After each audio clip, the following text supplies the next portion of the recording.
Hey, welcome. It's Friday night. It's the first night of our Thrive Online Conference. Glad you're tuning in tonight. My name is Pastor Dusty. I'm the pastor at Parkway Church in Amherstview, Ontario. So glad to sponsor this for you, and hopefully it's a blessing to your life, ministers to you. I want to let you know it's not too late to register. I know some of you are just tuning in tonight and you maybe haven't registered online. Obviously, everything is free, but if you do register online, your name will be entered into a draw for some prizes we're giving away this weekend. And you'll also receive an invite to a Zoom meeting we are all having together on Sunday night at 7 p.m. as sort of a recap of the things we've heard about this weekend. And I want you to be part of that if you'd like to. So make sure you register at myparkwaychurch.ca. Click on News and Events. You follow the links there. It'll take you under a minute to be part of that.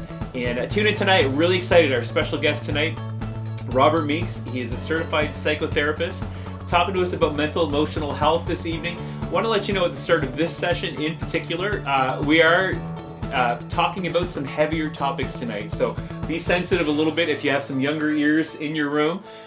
This mental emotional health conversation we're having. Just be guardians in your home that way. If you have some kids listening in, we will be talking about some more sensitive topics through the evening. So make sure you are aware of that before we tune in tonight. Great to hear from Robert Meeks. I'll be interviewing him now, and join in on the conversation tonight. Tomorrow night, Cindy Klassen, 6-time Olympic medalist, and on Sunday morning, available at 9 a.m., Pastor Dan Lamus from King's Church in Quispamsis will be sharing. So join in all weekend to these sessions. Hope they're a blessing to you. God bless you. Hey, well, good evening, everybody. If you're tuning in, this is the first night of the Thrive Online Conference. I'm really excited tonight. I'm interviewing Mr. Robert Meeks. He's a certified psychotherapist in the province of Ontario. And this whole conference, this is the first night. It's a little different if you're tuning in from Ontario. We are in the gray zone. We are at a stay-at-home order. And we are tuning in from households here. And you are in Bracebridge, is that correct? You're up in that direction? So I work in Bracebridge, but I live in Aurelia. So this is my awesome. Yeah. That part of kitchen. He's in his kitchen. Yeah, that part of Ontario. Welcome to Robert's kitchen. Yeah, he's a certified psychotherapist, and we are excited to talk to you tonight. And if you're tuning in at home, I hope tonight just this conversation. I see ads on TV. I see ads online often right now. Bringing awareness to mental health issues during our time, and I think for a lot of years these type of issues, these type of conversations, they were sort of hidden, they were under the surface, and boy, what a healthy thing for us to open up this topic tonight, especially during this COVID season that we're in. It is happening around us, whether you're feeling it at home or not, if you're tuning in or not. Mental, emotional, physical health, all these things connected together. COVID is taking a toll this way. It is, adding to the situation already, making it larger. And we're glad to talk to you tonight, Robert. Before I ask you some questions and dig in, you're a registered psychotherapist. Tell us about your journey getting there. I would love to hear a little bit about that. Yeah. Sure, yeah. So I won't go all the way back, but far enough back where I went to undergrad at Kingsway University, back when it was Bethany Bible College, and I was called to a place, but didn't know exactly what I was doing there. It was one of those sorts of situations, and it was, I think, in my third year of university there, I took a class in crisis counseling. It was my first real exposure to counseling or therapy. And taking that class, something felt really, really natural for me. It felt like a good fit. I got a lot of positive feedback from the professor. And it just sort of unfolded from there, where I started to feel like I actually had some direction and there was a feeling of kind of natural gifting coming out there. So I finished up my degree there, had a Christian counseling major. And then I knew the next step was, if I was going to do this in a professional capacity, I needed more education, but I wanted to do it in a similarly Christian context. And so I scooted down to Asbury Theological Seminary in Wilmore, Kentucky, where I did my master's in counseling psychology. And that was where, the adding in of more education, essentially making me more aware of how little I knew. Yeah. Adding that or coupling that with practical experience really sort of helped me take off and feel more at home with this sort of field. So after getting my master's there, my wife and I ended up sticking around in Wilmore for a few more years, where I Awesome. worked as a part of a small private practice. And then in 2014, my first son was born, William. Awesome. And it was right about that time that my wife and I had started thinking about coming back up this way. My wife's from Barrie originally, Yep. and we knew we wanted to be closer to family. And I've always been a big Canada fan, so it was a natural fit. So in December, in December 2014, we scooted up this way. And when I got to Ontario, being a registered psychotherapist wasn't a thing yet. It was Wow. sort of in a state where anybody could kind of hang their own shingle and say that they were a counselor. But our new college was coming into formation, the College of Registered Psychotherapists of Ontario. And I had an old mentor who had actually changed careers. He went from being a pastor to becoming a psychotherapist as well. Oh, wow. And he ended up taking me under his wings, kind of showing me the ropes in terms of how people go through the process, what it looked like. He actually helped me get my first job, which was working for Catholic Family Services of Simcoe County. Very cool. And that's where I got to do a lot of community-based counseling for people. And from there, it basically just kind of evolved. I did that for a few years, and it turned into another job opportunity, which is where I am now. So I work for the Canadian Mental Health Association of Muskoka Parry Sound, but I'm appointed to a local family health team in my region in Bracebridge. So my job is really unique in that I get to do short-term, mild to moderate psychotherapy with people, couples, individuals, both. And I do it in the context of the family health team. So it's a way in which we've tried to really integrate mental health with physical health and other health, basically. Yep. So I'm based out of a local doctor's office. I only see patients at the local family health team there, and it's a great marriage. It's a sort of a frontline way in which people can get support that they need. I would say worst case scenario, we're preventing people from going to emerge, and we're providing some support right then and there. But it's also a really cool way to integrate a patient's circle of care. So their doctor can talk to me, I can talk to the doctor, we can connect to a psychiatrist, we can connect to outside resources as needed. So I'm really, really grateful and fortunate to have that position. And my day in and day out is psychotherapy with people. So I usually do 5 or 6 sessions a day, Monday through Friday, and I wouldn't want to be doing anything else right now. That's awesome, man. Thank you. Yeah, thank you. That's a journey you've been on to get where you're at now, and A little bit, yeah. front line. That's cool. It is. This is a frontline connection to people's mental well being and what happens in that part of their life, and it's great what you're doing. I want to make before I dig into some real practice. Moving towards what does mental health mean for us right now and people listening. I want to just share a couple things. So this is May 2020 reports. I'm just reading reports online about mental health, how COVID-19 pandemic is affecting it. Just a couple things to just sort of, if you're listening at home, just to make it real for us a little bit. So this is from May. So this is a while back. Imagine what's happened since then, right? We're in sort of second wave, all those things. May 2020, people are more likely to feel their mental health, 36%, has worsened than their physical health, 26%, during the coronavirus outbreak.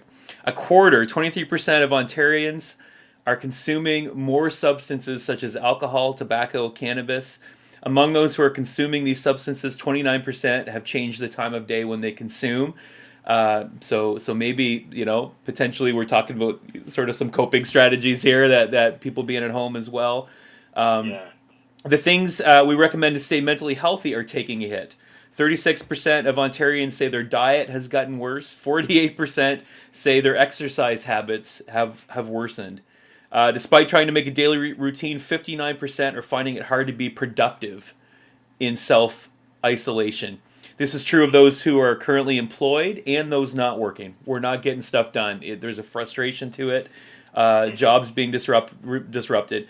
8% have had to deal with themselves or friends and family members testing positive or losing a friend or family member to the virus. 69% of Ontarians are concerned about catching the virus. There's anxiety about that. 70% are concerned about losing family or friends. We think of people in long-term care homes right now, relatives, right? People in those places. 40% of respondents or an immediate family member have lost work hours or pay Well, nearly a third have been laid off. Now, this is from May. Has there been a bounce back recovery? I don't have those stats, but even if you've been hired back, these are Big number. disruptions. They're enormous, right? Yeah. 65% are concerned about the impact on students' education.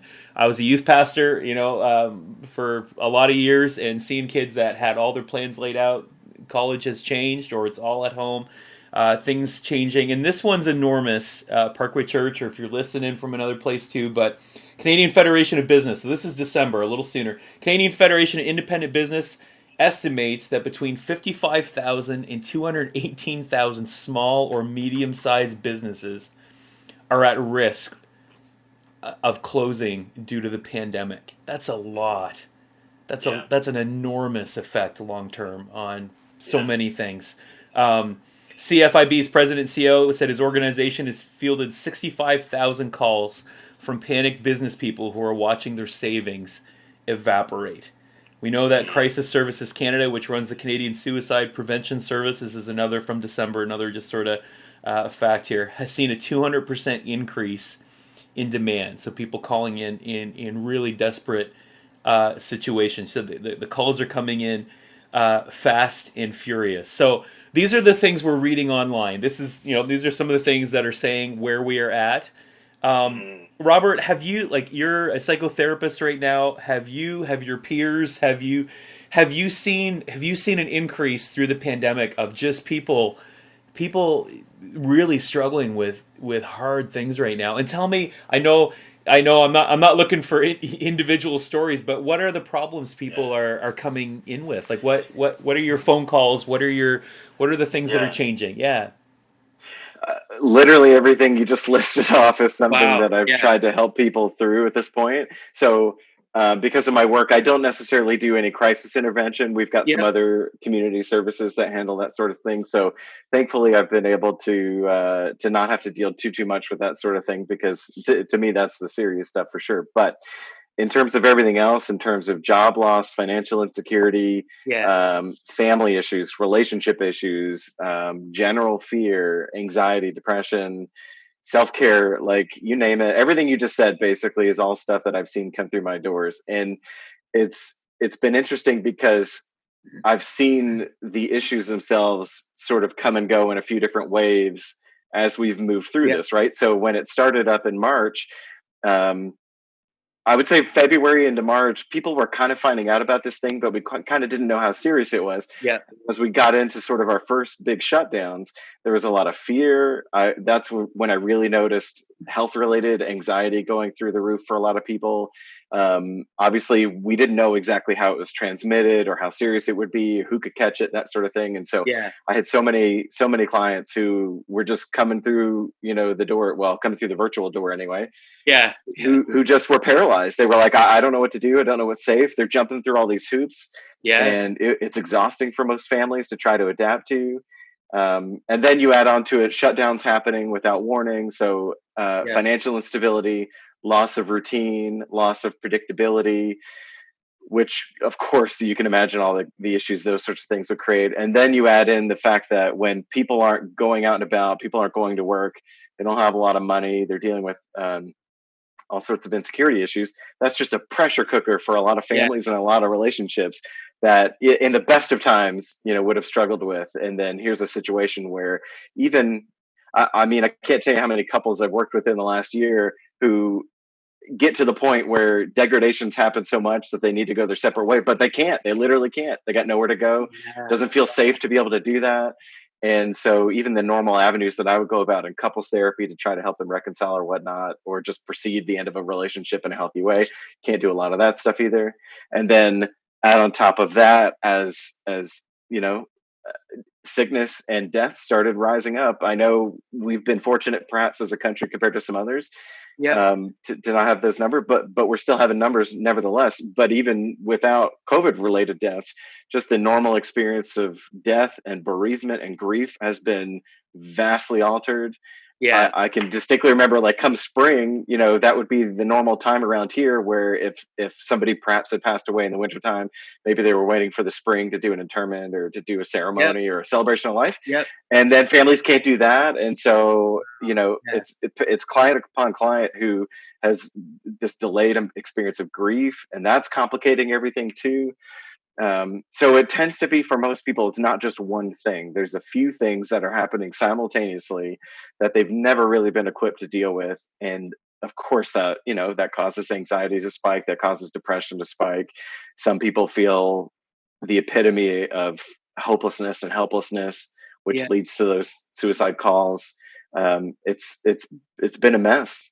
Older population experiencing isolation like never before. Yeah. That Yep. part's been really, really tough, especially in my location where I am in Muskoka. There's a lot of older retired people, and not, people can live on their own, but there's a lot of retirement villages, a lot of long-term care facilities, things like that, where people just aren't, they're not able to be connected to the way that they were before too. And so there's like that population's being affected. And now with school age kids being affected the way that they are too, Yeah. it's Yep. truly, it's one of the, it may be the first thing I've ever seen in my life where every single like generational slice of humanity is Yep. being affected in its own Wow. way, right? Yeah.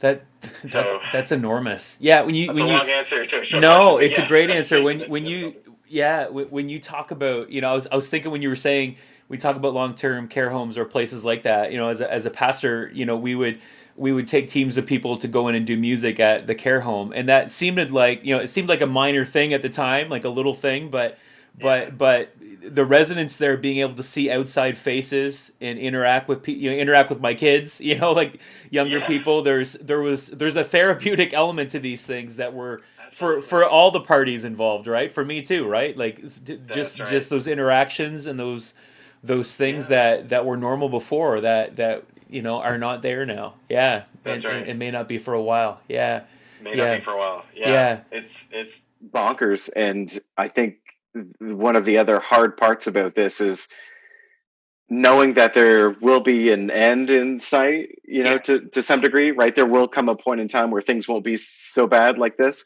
but we don't even exactly know when or how that's going to happen, yeah, right? yeah, So it's brutal in that, because what can propel a lot of people through really difficult times is having a sense of hope, and that hope coming from some awareness of there being an end. And when there is no concrete awareness of the end, that can also exacerbate and prolong yeah, what people are going through too, right? yeah, And it's brutal. And I know, I mean, I'm not, I'm 37, right? So I haven't seen everything in the world. I know that. yeah, I can think back to things that I've lived through in my lifetime that were difficult. So I'm American, grew up in the States. I remember 9/11. yeah, I was yeah, in grade 12 at that time, and I definitely remember how it affected things. And I remember thinking when this pandemic started happening, I was like, wow, this is going to be one of those events that we think about, years later, but has a way far-reaching effect yeah, than that. This yeah, truly is, for people in our generation, like, this is truly unprecedented, which yeah, to me even makes it harder, right? Just not knowing exactly how we're supposed to be doing this. We're all kind of figuring it out as we go and flying by the seat of our yeah, pants. Um, Thankfully, there's people who have my profession, right, who are not geared and ready to deal with this specific issue in this specific way, but we know enough about how human beings deal with tragedy and difficult times and conflict and the changing of trajectories of our lives and things like that, that there are helpers out there who I think are doing some good work these days. But it's really hard. And I yeah. don't say that to minimize exactly what people are going No, through, no, because no. sometimes talking to a therapist doesn't help the fact that you've lost your job, and Yeah, you can't grieve a parent who died, and financially you're ruined, and right. yeah, yeah. Sorry if it got really dark there for a second, but No, you know what? just trying to understand the breadth of it. And people who aren't dealing with it face to face, people don't have a loved one maybe who have gotten sick with it. There are plenty of people who aren't affected by it, um, and it's tough, I think, for those people to truly understand that this is real and it's really hurting people, and it's nobody's fault. Like, this Yeah, is just a thing that's happening to us, right? yeah, Um, and so I get how sometimes it can be really, really hard to believe that it's as bad as it is. But when you're a pastor, when you're a therapist, when you're a doctor, when you're an ER nurse, you're the ones who know it is this bad, and Yeah. it's really hurting. Yeah, you're if you're dealing with any kind of people that way, you're more face to face with, the story may not be in your neighborhood or in your household, but you are aware of just more people that are facing it, right? Because Yeah. you're dealing with them. Yeah. So tell me a little bit. I want to make sure now we did, and I think it's necessary to paint a dark picture here a little bit so that we can hopefully shine a little light in it and say, to bring a little open up a conversation today. And I know we talked before the interview here tonight. We talked before about being really careful. This is not sort of like group therapy for the 500 people listening, whoever's listening, right? This is not what we're doing. Right. But if this opens up a conversation, if it spurs something on, if you're listening tonight in your heart to go, wow, I'm not healthy right now. What are some steps I can do to get healthy? And I think I know a couple months into the pandemic, I was looking at the post from another counselor somewhere else, and it was really good. He was just reminding us that, like, okay, like, you have permission to be upset. Like, Yes. this it was really good. It just was sort of saying, like, you were almost feeling, I think, as Canadians, we're hardworking people. We're there's Canada, there's some kindness here in us and stuff, and there's some real frustrations and pain that people are facing, and almost Right. just sort of permission to go, like, okay, you really have been disrupted. There's a reason why you're upset, and almost like a guilt we feel that, like, wow, I'm not feeling good. Like, Right. and permission to say that you're not feeling good. Like, Yeah. and I appreciated him putting that out there at the start of the pandemic, that this is normal. This is what's going to happen, and the sort of cycles you're going to go through. So what I want to open up today, what I want to kind of dig into with us a little bit. I know, like, on a surface level, when I was a kid, I remember getting up, going to school in the morning, and there was a song on the radio that said, "Don't worry, be happy." Do you remember that? Remember that song? Yeah. Yeah. Absolutely. On a surface level, sometimes as people, we can give kind of pat answers, to. Right. It's almost like we're not sure what to do. Like, you encounter a neighbor who's not doing well, or somebody in your family, and we're not equipped. We're not sure what to do to help them. So the first question, we're going to get to what we can do to help somebody else in a second. But the first question is, you are, hypothetically, somebody's facing enormous anxiety, anxiety, depression, list them all off, and you can probably list them better than I can again in a second. But what are some things that people can practically do right now tonight when they're in the middle of that? That's my first question. I'll take it a couple other places. But what are some things that they need to grab hold of right now as far as their mental, emotional, physical well-being to move forward? Yeah. So That's a big question. I'm sorry, but yeah, I'll put her out there. No, it's a big Yeah. question. Yeah. But exactly what you just said would be the first place that I'd go with regards to what you've mentioned in terms of the pastor and what you saw there.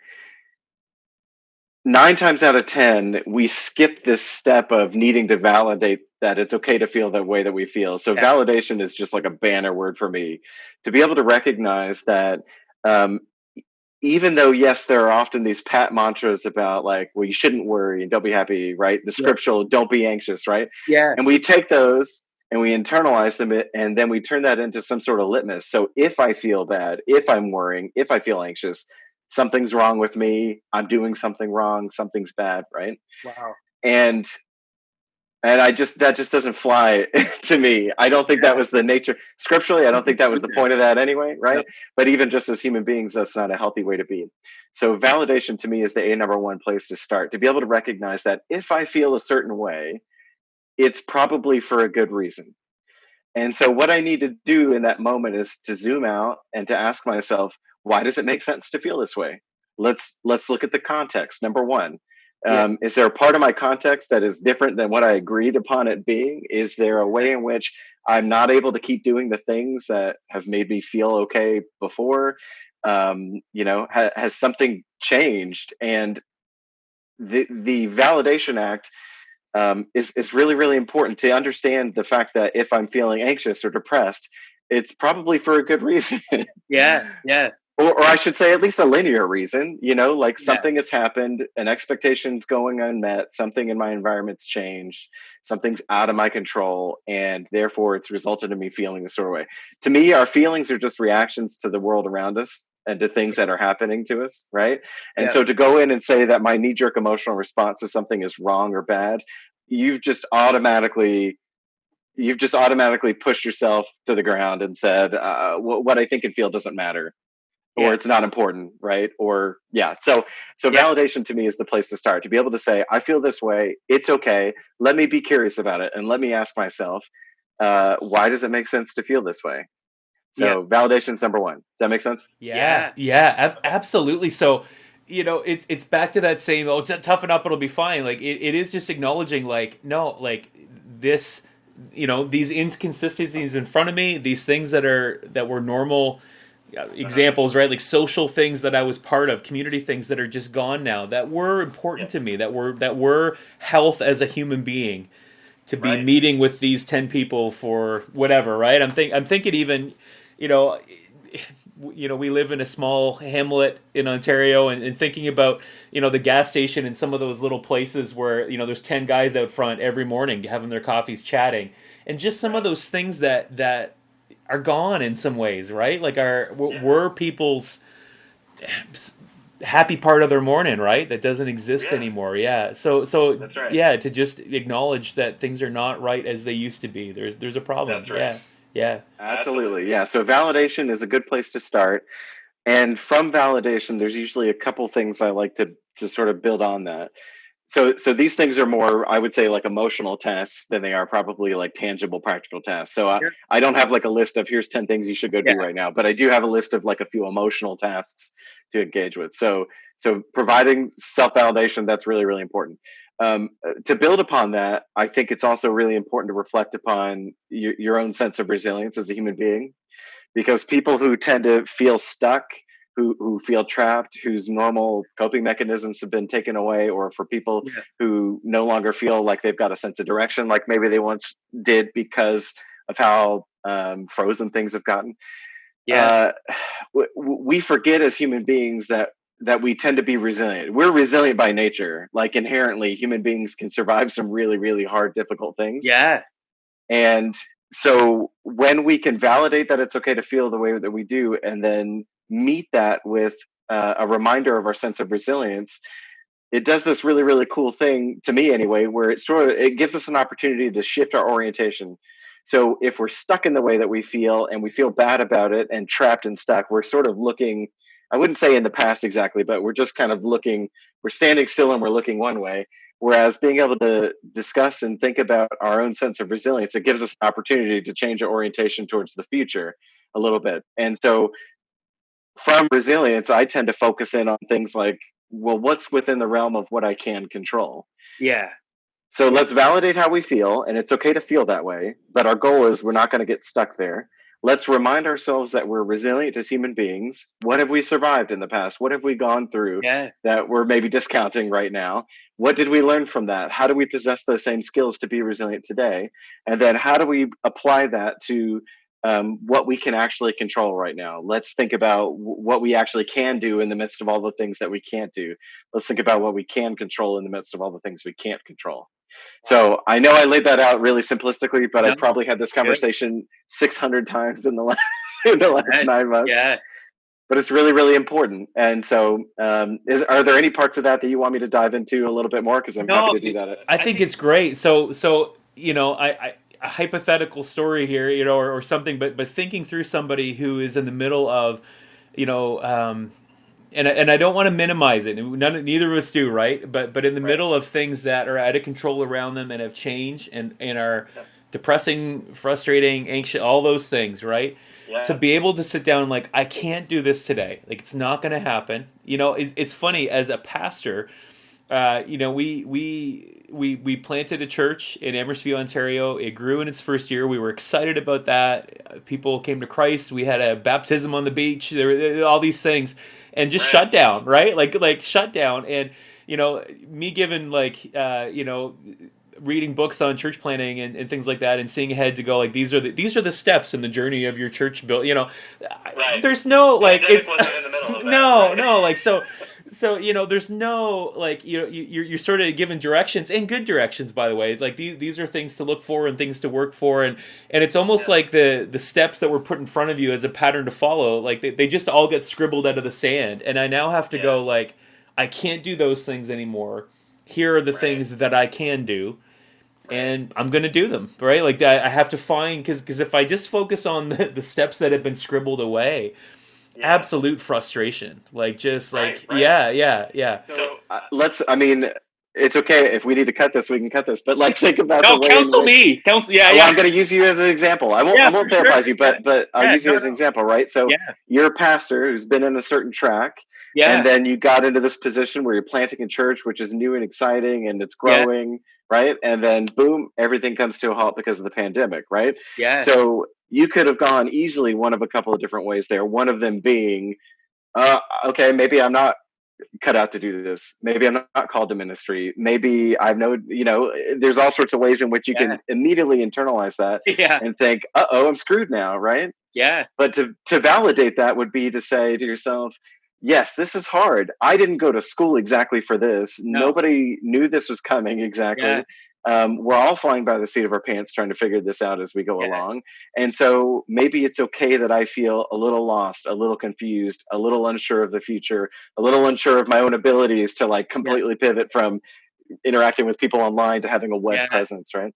yeah, So that's the validation component, right? And then to move in the resiliency component is to be able to say, okay, okay, Dusty, I've done this. I went to undergrad and I did it well, and I've got kids, and like I stepped out, from a ministry position to church planting, and et cetera. You've got all these steps in your mind, probably of ways in your life in which you've been able to be resilient and go through times where you didn't know how the outcome you didn't know what it was going to be like, you didn't know how it was going to come, you didn't know exactly, you knew the next step but not the one after that, perhaps, right? yeah, You did those things, you found a way through it, here you are today, you're still standing, right? yeah, That's the resiliency component. And then on into the what can you control component. To some degree, we've got to pare that down these days compared to yeah, maybe what we used to be yeah. capable of controlling, right? Some of them, So yeah, yeah, yeah, so you can't control like how many people have it. You can't control who's getting the vaccine. You can't control whether or not your people are just done with online church. You can't control a lot of these yeah, things, right? yeah, So what can you control? Well, the bare minimum, most therapists would agree anyway, is you control yourself. Like you yeah, control where you go, what you say, who you talk to, how you talk to yourself. You control how you respond to your emotions. So you have a bubble of control, right?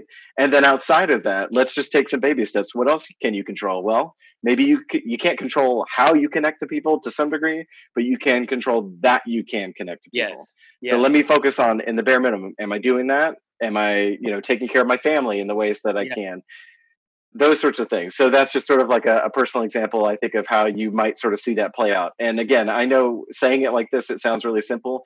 Like this, for me, working with a patient in my office, like this could take like 8 or 10 sessions yeah, to work yeah, this stuff yeah, out. yeah, It's not always easy, right? For a lot of people, they have to, in order to do the resilience and then focus in on what you're in control of, sometimes you have to be willing to let go of the things that you've lost. yeah, So for a lot of people, there's a grief component that happens in the midst of yeah, that as well, right? yeah. So it can be a complicated journey, but hitting these three high points to me has been one of the most fruitful ways to help try to guide people through the Yeah. difficulties that they're experiencing. Tell me a little bit about people, I know this is massive, and if it just starts a little bit of a conversation, people are in the middle of debilitating anxiety, depression, Yeah. those things, right? Because of all the causes we listed, right? All the things that have happened Mm-hmm. because of this, right? What are some common, if you could, I know that it's so broad, right? Because Yeah. we mentioned it, right? Like there's job loss, there is the Yeah. frustrations in relationships, everybody being home. I've seen parents on Facebook, eventually have that "I've lost it" Facebook comment where they're like, Yeah. I I'm done can't, with school. yeah, I can't be my kid's teacher anymore. Like I Right. love them, but it's not working. Like just and then 50 other parents underneath, like, and actually not a lot of like, oh, just toughen it up, it'll be okay. No, everybody was like, yeah, we're all done, we're all tired, we don't know what we're doing. There's a reason why we didn't train to be teachers. So people in the middle of the emotions of all these things, right? What are some common steps when you are really hurting, depressed, anxious, that would be like, okay, if you're going to get control, a bunch of things I can't control, what are some common, just you were in the middle of some of those emotions, of steps that you can take right today, of just you've validated, you've accepted this is it, it's accepting that some of these are not going to change. I'm gonna draw on this well of resilience, and I appreciate you sharing that. We're gonna hear from Cindy Klassen tomorrow night, who worked through injury, worked through trauma, within family, and just resilient person, right? Like we're going to talk about. It's really cool tomorrow night, but these steps of resilience, for somebody to sit down and write, these things have happened, I can't control them, this is how I feel. What are some common things of like, I am unhealthy and I'm going to work the best to get in a good, healthy place, even though I can't change these things? What are some common themes that you say of people like, you know what, 8 out of 10 people, this is something they can do right now, like to just get a little bit more well. And they are steps. I think sometimes we often know them, like like some of them, but we just neglect them, right? Like some of the things I lifted off earlier. What are some steps that people can take? Some common ones. I know it's not the same for everyone, but what are some things that maybe we really neglect in ourselves that get healthy today? Here's a few things of those resilient steps. Yeah, so I mean, it really is going to be a lot of the stereotypical stuff that, like you said, we kind of already know we should be doing, and we may or may not be doing them in the best of times, but sometimes we just need a reminder. So usually one of the first places I zone in on is self-care. And I know that might feel like a buzzword these days too, but to me, self-care is a very specific thing. And so recognizing that, there's multiple parts to being a human being. There's our physical health, our mental health, our emotional health, and our spiritual health, if you're a spiritual person, right? So in terms of physical health, there's all the common things that we know, like diet and exercise and sleep. So in that realm, the things I tend to stress are not, of course, that people try to make these broad sweeping changes in their life, because what we know based on years and years of practice and research is you try to make too many changes at once and none of them stick, right? No. So baby steps is the name of the game with this stuff. What About Bob is one of my favorite movies. I was just going to say that. Yeah, baby steps, the elevator. Baby steps. Baby steps. I try to refer people to that all the time. So when it comes to physical health, baby steps, right? So if you're doing no physical activity right now, what's a tiny baby step? Does that mean getting outside for 5 minutes every other day and trying to do that for a couple of weeks? Sure, do that. That's going to be more than what you're doing right now. So that's okay. You don't have to get up off your couch and go run a 5K. That's not going to be the goal, and that's not sustainable, right? So physical health, in terms of exercise, in terms of eating habits, for most people these days, like you mentioned the stat about I was one of those stats. I was a part of that. Like, I don't mind sharing. Like at the beginning, I felt like I was a generally healthy person moving into the pandemic, and then just fatigue and everything kind of kicking in, schedules getting out of whack. And I just realized, wow, okay. Eating things that aren't good for me makes me feel good inside. So I'm going to do a little bit more of that. And so I lived through that. And so in terms of changing diet habits, I'm not a big fan of making big sweeping changes. I'm a fan of just making incremental changes. So, if you're finding that you're eating a bowl of ice cream every night, why not try to do 2 nights and then take a break? Or why not, just make the bowl of ice cream just a smidge, 1 scoop smaller.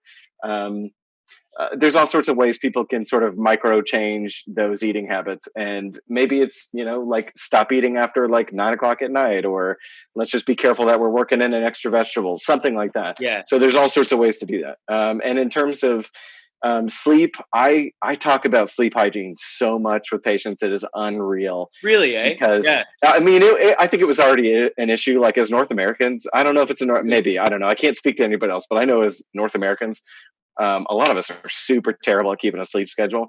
And so while that was already a big topic, it's become even more so. People's routines are messed up. And then, of course, as depression and anxiety worsen in people, one of the big symptoms can be increased in sleep.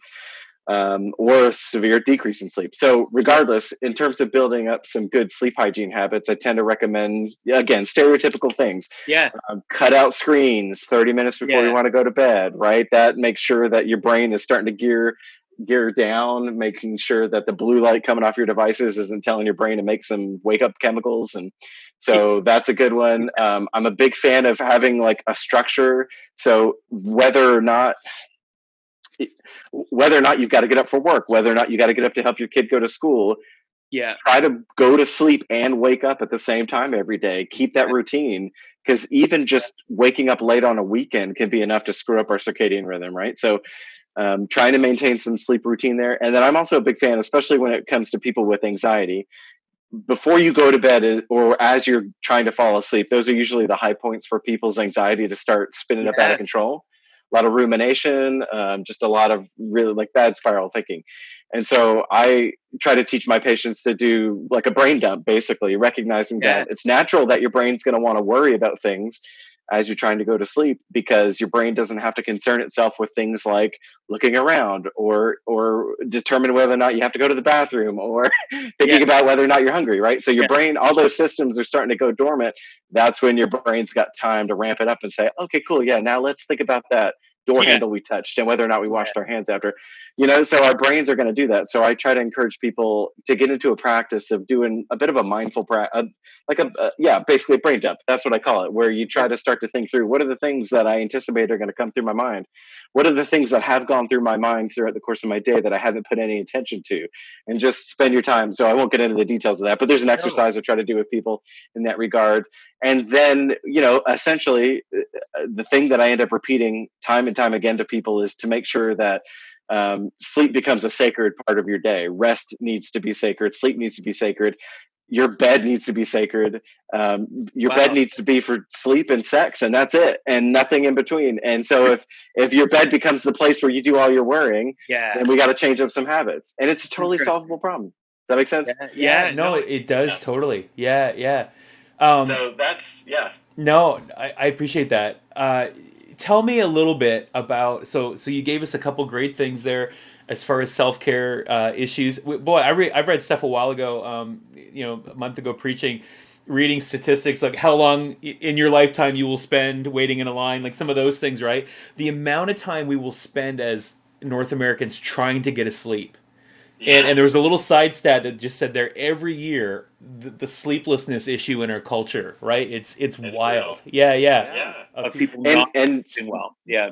And there's always, yes, there's a certain population where it's a medical reason, and I don't want to, I don't want to gloss over, right? But for a lot of us, it's an issue of lifestyle. It's an issue of expectation. It's an issue of how we've structured our days really unrealistically. This is an opportunity, I look at this might sound crazy, but I look for opportunities to change habits in my life, and usually those opportunities come about oftentimes in what I would consider like the worst experiences. Like you go through something tragic or traumatic, and as humans, to try to heal from those things, we often really just try to, like, it's our natural defense to just let me shove that away. I don't need to learn anything from that. I'm just going to move on. And so this pandemic, as an example to me, I see that as like a sort of an opportunity to reset some of these things. Maybe my work routine is not what I want it to be, but maybe it's an opportunity for me to button up certain things. Like if I'm spending a little bit more time with family, can I attempt to be a little bit more constructive in my time with my family? If I don't necessarily have to deal with a wildly variant sleep routine, compared to how I would have in my normal life, maybe this is a chance for me to try to go to bed every night at the same time and wake up every night at the same time. Maybe it's a chance for me to squeeze in exercise at a time when I wouldn't normally be able to do that. Maybe it's a chance for me to connect with my partner in a way that we just haven't been able to because of the busyness, that sort of thing. So I try to look at the sorts of situations we're in now. And again, not to minimize other people's experiences. I understand I'm a white person and I got a lot of privilege financially and societally and all that, socially and all that stuff too. So I know it's easier for me to be able to do those things. But to pivot a little bit, there is a way in which people can come out of this experience without it having been this altogether overtly traumatic experience, the way that a lot of people I think are experiencing it. Yeah. And there's some tasks to be done there too. It's similar to me in a way that where somebody might experience a singular trauma and then come away with PTSD. Yes. We know based on research these days that a lot of what differentiates people who go through trauma and come away with PTSD or not, a lot of times it's the narrative focus, the story we're telling ourselves about what happened, why it happened, what it means for us moving forward. And that to me is also a very applicable thing to be, integrated into how I'm experiencing the pandemic. And in terms of, I mentioned a lot of the physical stuff that you can be doing, but in terms of the emotional stuff you can be doing, I feel like that's a big part of it too. The stuff I already said earlier, like validation and resiliency and all that stuff, that's part of it too. But the story we're telling ourselves about what's happening and why and all that stuff, to me, that's so vastly important. And a marker for how we go through this. I'm thinking of a business guy, and maybe I don't want to project, I don't want to project how I process thoughts negatively, but there's somebody who's a gifted, a gifted business guy, an incredible cook, opened up a restaurant, COVID hit a month after, and he's sitting around right now going like, this was my dream. And maybe I'm, the projection of the narrative, right, of like, maybe I'm a bad cook, maybe this was a bad idea. It's like, no, this like, you got hit with something that was entirely out of control. As far as and the narrative that narrative we tell ourselves is enormous. Yeah. Especially in terms of how it's going to affect us moving forward, what it means for us, right? So the cook or the restaurateur who loses his business after a month, the individual focus is, this is terrible that's happened and this is what it means and it's awful and what does it mean about me? But then, to throw away your dream, to say, well, it was my dream and then this happened, so I guess I don't know, I guess I'm screwed and that's it, versus the narrative that says, I pursued a dream, this thing happened that I couldn't control. What now? What am I going to do about this? What am I in control of? But, does this mean really that I should give up on my dream and that was meant to be a failure, et cetera? Or do I look at this in terms of, I'm a resilient person and I still have that dream. So let's see what we can do in the future. Let's try again, perhaps, right? That sort of thing. Yeah. Tell me, I'm gonna pivot a couple directions there. You give us some great things, some self-care things.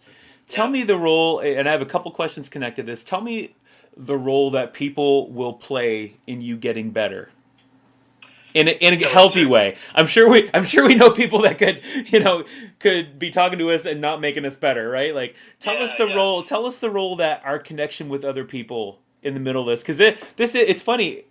This isn't just a trauma that we all get to experience together. It's a trauma that's isolated us in some ways, right? Like this isn't something where like a tragedy's happened, let's all rally together in the streets. No, like we can't in some ways, right? Like there's some things like, tell me the role. I know as an example, people in the early days of pandemic, we had this happen as a church a little bit where some people were like, I'm not real excited to do a small group on Zoom. I hate it. I hate technology. I hate Zoom, whatever, right? Yeah. And I get it. Like, I would rather be sitting in somebody's house with a coffee, 10 guys sitting around in a men's group where we're chatting and talking about hockey too, and then talking about the Bible, whatever. I would rather do that. Most of us would. But we can't. We can't right now.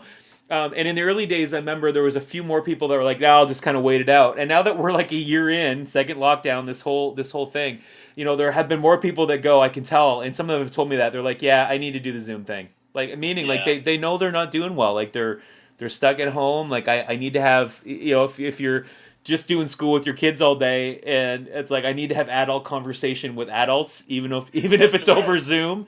Like tell me the role in a good way that people are part of this resilience of like, I'm not doing well, but I need to reach out, or I need to find a way to connect in the middle of this. Yeah.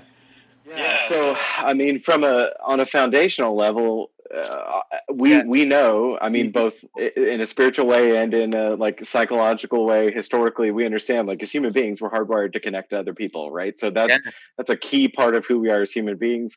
There's been enough. I mean, even beyond sort of the spiritual component in the research, there's beyond evidence that as human beings who are isolated, we don't tend to make it. That's when true unhealth tends to come up. So we're hardwired to connect anyway. So that's going to be my foundational understanding going forward. And in terms of how being connected to people actually helps, usually a couple things come to mind. First is that when we're on our own, our brain just becomes the most awful echo chamber ever, Yeah, right? It becomes this reverberating feedback loop that's only bad. Think about it like, I'm sure you may have even been a culprit of this, but like I could think of how many times where I've been in a public setting, right, church or something, Yeah. right, and somebody comes up and grabs the microphone, and they're like standing in front of the monitor, or they're just whatever, the gain's too high or something, and then all the feedback, right, and it's deafening. Yeah. We do that to ourselves all the time. When we're the only ones processing the narrative, that narrative can easily become distorted. That narrative can start to reflect. It can take our feelings as reflections of truth and reality. It can minimize, the amazing positive aspects of who we are and what we've been able to accomplish. We lose context. Sometimes we lose sight of our own selves, right? And so to me, being in connection with other people gives us the opportunity to have this, it's a sounding board on one hand, which I think is really, really good, but it eliminates that feedback loop and gives a real human being a chance to speak truth into your life, to provide care and support in an emotional way. Yeah. And it just gives you a fighting chance to stay grounded in reality. So when you say that, like I'm applying this to other people. You don't want to do this broad stroke, but I know for a lot of pastors, there's frustrations, there's depressions, there's things in the middle of this. And you're going for some weeks, and then when you talk to another pastor, you're kind of like, oh, okay, everybody actually is frustrated by this, right? Like, there is that sense of like, oh, okay, we're all just human beings, and we're all equally feeling this. And we're all going through the same thing. That validation is so important. Yeah, and for a restaurateur, for the parents reaching out to each other, like to just go, yeah, it's frustrating for all of us to try to do schoolwork with our kids right now. And those connections are important, and to be able to pull together a little bit and like, oh yeah, okay, I'm not crazy to be feeling this way in the center of this. Yeah, the health of it.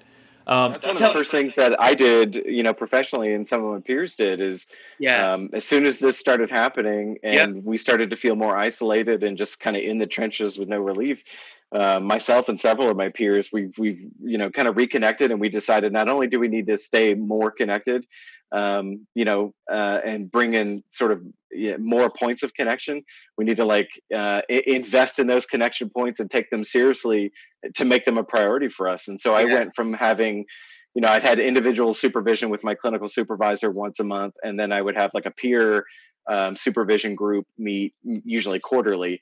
We went from that to all of a sudden it was like monthly. I was meeting with 2 different peer groups and my supervisor on top of that, and putting more effort personally into connecting, to some of my closest friends in ways that I hadn't. And it wasn't just practicing what I preached. It was necessary. And if it's necessary for me, it's necessary for anybody else, especially the single parent at home trying to help their kid with school, or the person who's, still on the front lines doing the really, really hard work, the firefighter, the ER nurse, whatever. The pastor in the trenches who, are used to being embedded in a community and not feeling that connect, it's super, super necessary for that. It is. And it has been so helpful for me professionally. It's been helpful for me personally. And I don't know. I mean, I'm sure I know for a lot of my peers too, like burnout was a real issue creeping on into the summer, where we've just been working so hard. And there's stats that show, man, I wish I could remember where the source of this stat so that I could quote it more reputably. But I remember reading an article that talked about how, like, for clinicians and for pastors and whatnot, people who are used to only face-to-face contact moving to only virtually, the amount of fatigue has exponentially gone up. I experienced that personally. I went from doing about 5 sessions a day to having to knock it down to only 4 sessions a day. Now, there'd be people like doctors who are seeing like 40 people a day who would look at that and say, that's ridiculous. But I knew what I needed to do for me. I had somebody in my clinical supervisor who was saying that's a good idea. That's what I needed to do. I had to pare that down. I had to do what it took to avoid burnout. So it was increase connection, decrease the workload if I could, and then just keep doing the right things that made sense for me in terms of physical, social, emotional. And in Greater Kingston, Amherstview Parkway Church people, loyalist people that are listening tonight, we have incredible people working in long-term care homes. We've been praying for you. We have people in our lives that are nurses and doctors right now. We're reading stats, of just the burnout rate that is emerging in ER nurses, doctors. A tragic story in Quebec a while ago of a doctor there, and we really need to. I think in the early days, same thing. There was like we're rallying behind them. There's only, I don't know what I'm digging for here, but we need to keep on supporting them, right? We need to keep on appreciating what they're doing, incredible things, and maybe find a way to give them a break too, right? Like I don't know what that means for us, but we need to say thank you more and more as this legs on and the stresses they're under. And I want to. This is a serious note, a little more. This is all serious, but at the end here to leave us with a couple things here, a couple really important questions, 2 or 3. They're all important, but a couple things to just kind of close with. How do I know, or somebody listening tonight, how do I know when I really need to go speak to a counselor? And I say that for oftentimes, I'm a pastor, I'm not a counselor, I'm not a certified for any of these things. I can encourage, I can pray for people, I can give certain types of counsel, and I am not as equipped as people who are professional counselors to help people navigate certain things. How do I know, or anybody listening, how do we know when we need to go speak to a counselor? That is an awesome question. Because I don't want to say this, and I'm not trying to spook anybody. Usually, I hate to even say it, but a lot of times when people show up in my office with a relationship issue or things like that, I don't want to say it's too late, because don't let that ever deter you. If you're listening at home, go. Like you think it's too late, go anyway. Like it's go still get help. better than nothing. It's still better than nothing. But part of me is like, I wish you'd talk to me sooner, like or something like that. How do people like? What's the like? You know what? I'm not doing well, and I'm starting to do some of these steps tonight. We gave some stuff, and I need that extra little push of or an extra little. I need to bounce these things off of someone. I need to have this honest conversation with a counselor. When do I know? When do you know you need to go see a counselor? Yeah, great question. So two things I would say to look out for. One would be, so in terms of external feedback, if somebody says to you something like, hey, you seem to be more stressed than normal, or you seem really tired, or you were really reactive there, and that was a little different for you. I think it's okay to depend on some of that external feedback from people who you know and love, and who know and love you. They're noticing. So people around you are going, he's not himself. Like he's like listen to those voices who know. People listen to those voices. That's right. Like you're not, because as much. Maybe again, I can only really speak for North America, but maybe it's a North American thing of like, oh no, I gotta just rub some dirt on it and tough it out and just keep on going. And if people are noticing it, well, that's fine. They're just reading into it too much or whatever. No, that's not good enough to me. If somebody who knows you well and loves you and cares about you is saying something like that, I would recommend you take it seriously. Take your preconceived notions about what you should be able to feel like, or what you should be able to handle. Let's put it on a shelf for now. And let's try to add let's take some validity in that. So external feedback, number one, is really, really important. The second thing, though, to me, and maybe this is actually more important than external feedback, but the second thing is internal feedback. You're allowed to trust your gut to some degree. And I'm going to get maybe a little controversially spiritual here. Okay. I know that there are plenty of people, especially people in evangelical circles, who might come from backgrounds where they're trained to believe that all of their gut instincts are wrong. Everything is inherently bent towards sin. I can't trust that. I can't listen to my gut. I have to listen to only the Holy Spirit. I'm not sure that I'm on board with that, because to me, that completely devalues who we are as created human beings in the image of God. We're fearfully and wonderfully made, right? You were talking about that earlier. There is. We have like the fact that our brains work the way that they do, and the fact that our emotions work the way that they do. I think that's all a gift to us. Wow, and yes, sure, there are times when I'm prone to sin or bent towards that, of course. And yet, in reality, when it comes to mental health things, I think in large part, man, we got to be careful and not over spiritualize some of that stuff. And let's check in with what our gut is saying. So if our gut's saying, you know what, I am way snappier towards my kids than I ever have been. You know what, I'm just feeling like I don't care about my job anymore. And I used to love it. You know what, I look at my wife and man, she just feels like a roommate now. And it never used to be that way. If you're having those conversations in your brain, listen to that gut instinct, because I think that gut instinct is going to lead you, generally speaking, in the right direction. So to be able to hear that, and then especially if you're getting external feedback on top of that, take those things and say, maybe I should just talk to somebody about this. Okay. And at the end of the day, maybe that's you. Maybe that's a pastor. Maybe I just need to go rattle this around with Dusty for a second and get some feedback. Sure. Okay. But then you need to be open and willing to entertain the fact that Dusty might say, this is out of my scope. And this sounds like something kind of serious. And maybe we need to take another step here. Or go talk to a therapist, go talk to, a counselor, go call a crisis line, go do something like that. Yeah. I am very grateful that we live in the day and age that we do, where mental health care is not as stigmatized as it once was.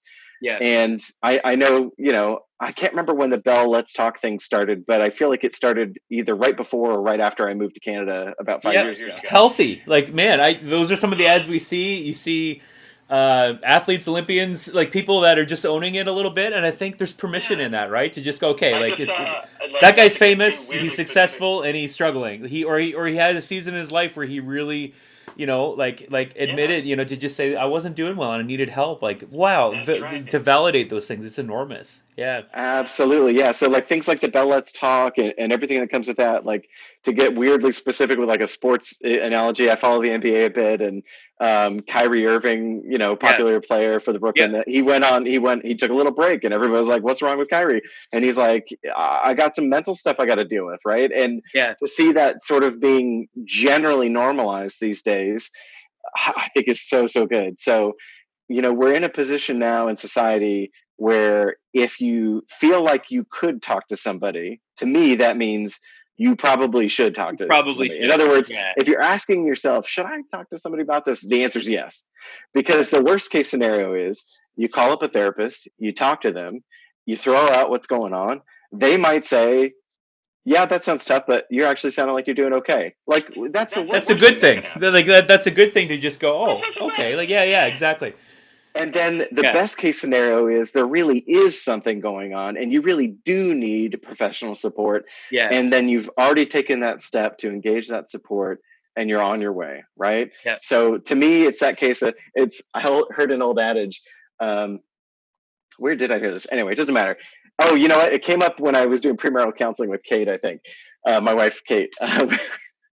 I remember our therapist telling us. Does she know you're sharing this? No, she doesn't know I'm sharing this. No, but she'd get permission. But we were talking about like honesty and openness in a relationship, and how when you transition from being, single or just dating, perhaps, there's a degree to which you're naturally going to keep some things to yourself, right?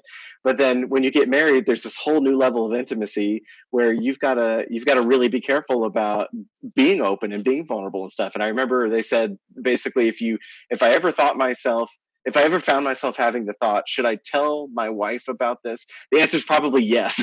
Yeah. You probably should. Yeah. So anyway, that's a long-winded way to say, yeah, if you are starting to think, could something be wrong? Should I talk to somebody? Is so-and-so who's told me this thing maybe on the right track? If you're finding yourself having that wondering, pursue it. Yeah. You've got almost nothing to lose. And even if you can't afford seeing a private therapist, there's so many free and low-cost resources out there too, that you almost have no excuses these days. Yeah, yeah. No, that's great. So even, reverse the roles a little bit. If you're the friend and this is a neighbor and you're noticing this, to even, to offer that counsel to somebody, it's hard sometimes, but to say, I was thinking of this the other day, but we see a drunk driver on the road somewhere. We call the police because we don't want him to hurt somebody, but that's also right. I don't want him to hurt himself. Like there exactly. Hopefully there's compassion to go, so with our neighbors and friends that we're seeing that are not doing well, if you have that thought in your head of like, oh, I probably should check in on them, or I probably should bring up that I've been noticing this pattern in their life that they're not themselves, like follow that instinct a little bit. Like God, you could be saving somebody's life. I'm not trying to overstate it, but you could be saving somebody's well-being, and just out of love, offering that connection in a good way. We're talking about bad relationships. There's somebody that could speak poorly into your life, but this is a good thing, right? To be able to push somebody's direction. Yeah, that person gets offended, and I don't know, nothing comes of it, Yeah. right? But maybe best case scenario is they listen to you, or it's a planted seed. Yeah. Or you've built a bridge there where all of a sudden, they know what kind of person you are and that you might be intuitive and that sort of thing. So there's all sorts of positive. To me, it's a low risk, high reward sort of situation. Yes. If you notice somebody going through that, there's a way to do it that's nice, not to say, hey, you've been a jerk to me lately. You don't have to do that to somebody. Or to, or to say to your wife, hey, you talk to me like you hate me. Like, what's up with that? Cut it out. Yeah. Like, you don't have to do that. There is a kind, caring, compassionate way to do it where you just come alongside somebody and say, hey, you know what? It's okay. I don't mean any offense, and I don't want you to take this the wrong way.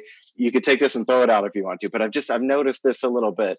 If you ever feel like you want to talk about it, just know you can talk to me about it. Or, you know what? I had this friend who talks to people for a living, and they've got a good reputation. I don't know, if you ever are interested in their contact information, let me know. Right there are really easy, simple ways to not just be really heavy-handed or critical or condemnatory when you're dealing with somebody like that.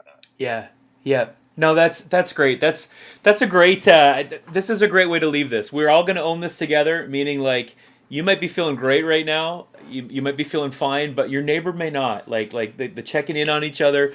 Own that tonight if you're listening. And tonight, if this just spurred something in you to go, I'm not well. Maybe on the first level, it is taking some of those resilient steps. Some health, some self-care things. If it just motivate you to go, I need to do this. I know at the start of the pandemic, there's little Facebook memes that came up where it was like, two ladies talking, and one was saying like, I'm gonna take a course on this and learn this new skill, and the other one's like, I'm gonna figure out how to put frosting in pancakes. Like, just different reactions, right, to the situation. But tonight, if there's just a spur of like, I'm not looking after myself on a maybe small level to take. I appreciate the small steps things too. We make this mistake all the time, right? Like, I'm not well, I'm gonna start running marathon. Like, little steps, right? Baby steps towards things. If that's a simple thing that gets spurred in you, the next level, I think, is the working through connecting with someone about this. You're not doing well, or your neighbor's not doing well. As a church, we are here. We are able to refer to counselors. We are able to move people towards those things. And if we're a vehicle to do that, that's a good thing.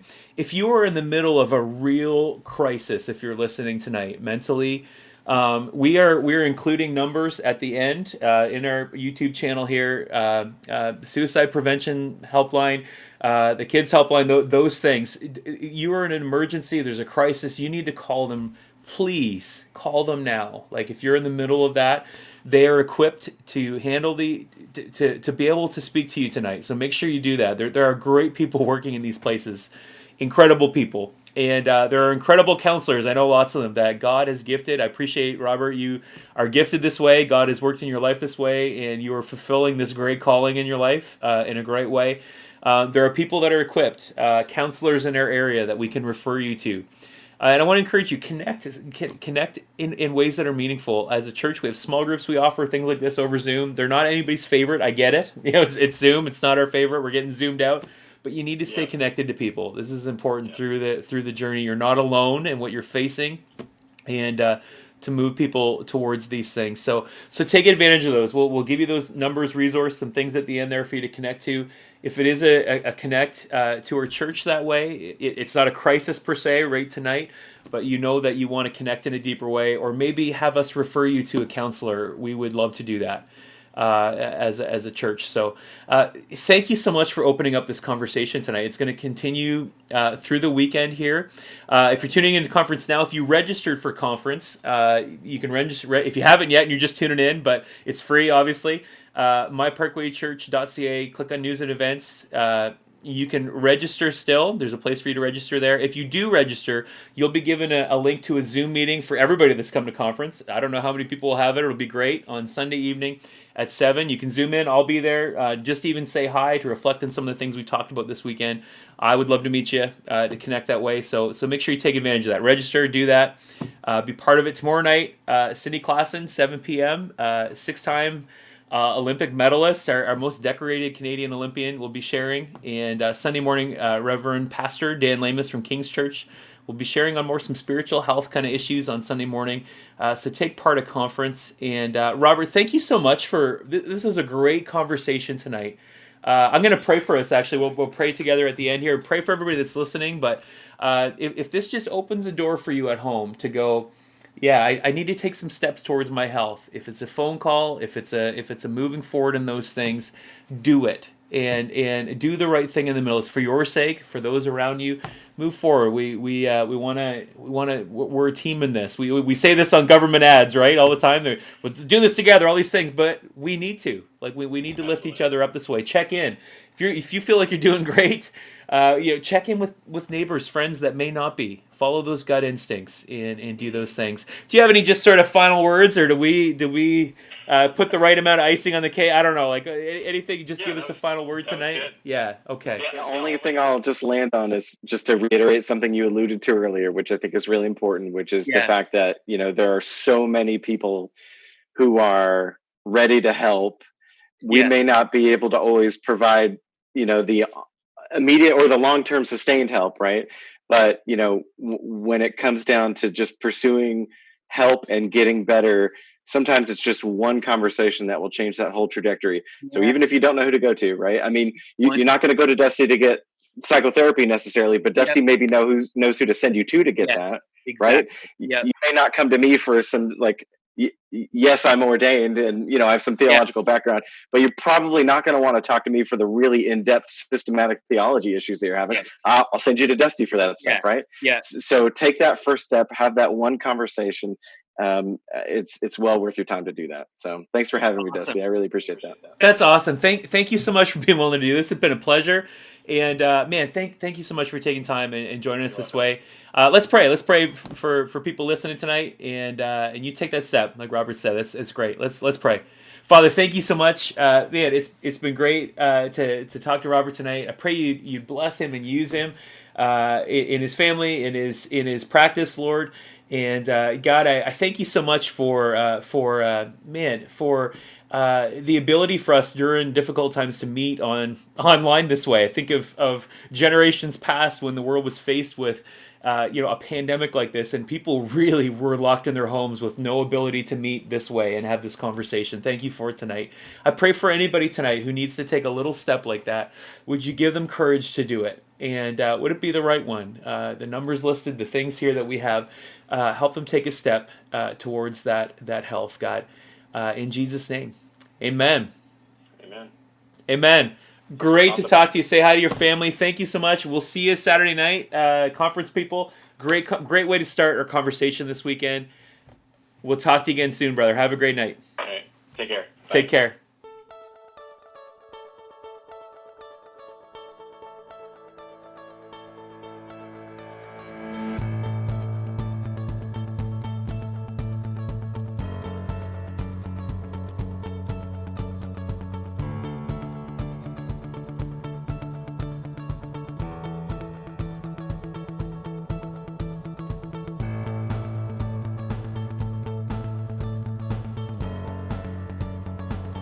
Hey everyone, hope you enjoyed conference. I hope it was a great time for you this evening.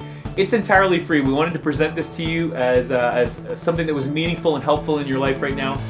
We're not charging anything for it, but if you'd like to make a donation to Lionhearts, it's a great ministry serving in the greater Kingston area. They're doing some great work. They have feeding locations all over the city where they're giving out free meals during the week.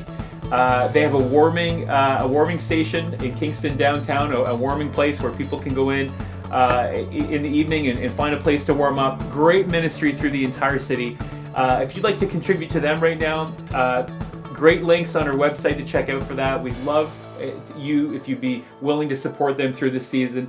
myparkwaychurch.ca, click on giving, and there'll be a link there for Lion Hearts, and make a donation to them. They're doing great work in the city during the season. We want to bless them, and I hope this conference has been a blessing to you. Take care. Have a great evening.